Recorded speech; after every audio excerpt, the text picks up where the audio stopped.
కుర్రాడివి, నిన్ను జయించడానికి ద్వైతవాదులు ఇక్కడ మొత్తం 100 మంది వచ్చారు, ప్రతిపక్షంలో నువ్వు ఒక్కడవే ఉన్నావు, గెలుస్తావా అన్నట్టు ఆయన. వెంటనే ఈయన సమాధానం చెప్పాడండి సంస్కృతంలో, వాళ్ళు అంతమంది వచ్చారండి 100 మంది, నేను లెక్క పెట్టలేదండి, మీరు లెక్క పెట్టారు.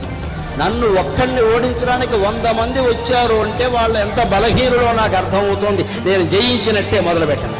100 మంది ఎదిరిస్తే మన ఆత్మవిశ్వాసం ఇలా ఉంది, పారిపోకూడదు. 100 మంది నన్ను ఓడించడానికి వచ్చారు అంటే వాళ్ళు ఎంత బలహీనులో అర్థమవుతోంది. లేదా ఒక్కడిని వాదనలో జయించడానికి ఒక్కరు రావాలికైనా 100 మంది ఎందుకంటే పని లేక, వాళ్ళ మీద వాళ్ళకైనా నమ్మకం లేక ఓ మంద కింద వచ్చారనమాట. నేను ఏకయోగిని, వాళ్ళు అనేక యోగులు, అనేక వాదులు కానివ్వండి, ద్వైతవాదులు, ఏం పర్వాలేదు. అందరినీ నేను ఒక్కడినే ఎదిరించాల్సిన పరిస్థితి వచ్చింది అంటే అమ్మవారు నాకు అవకాశం ఇచ్చిందండి, అనుమానం ఏం లేదు. అందుకే ఇది చాలండి. అతో జయిష్యామి సర్వాన్, అందరినీ నేను జయించి తీరుతాను, నాకు ఆ నమ్మకం ఉంది. ఆరభేచ చింతాం వాదం మొదలు పెట్టండి అన్నాడు. అది శంకరాచార్య.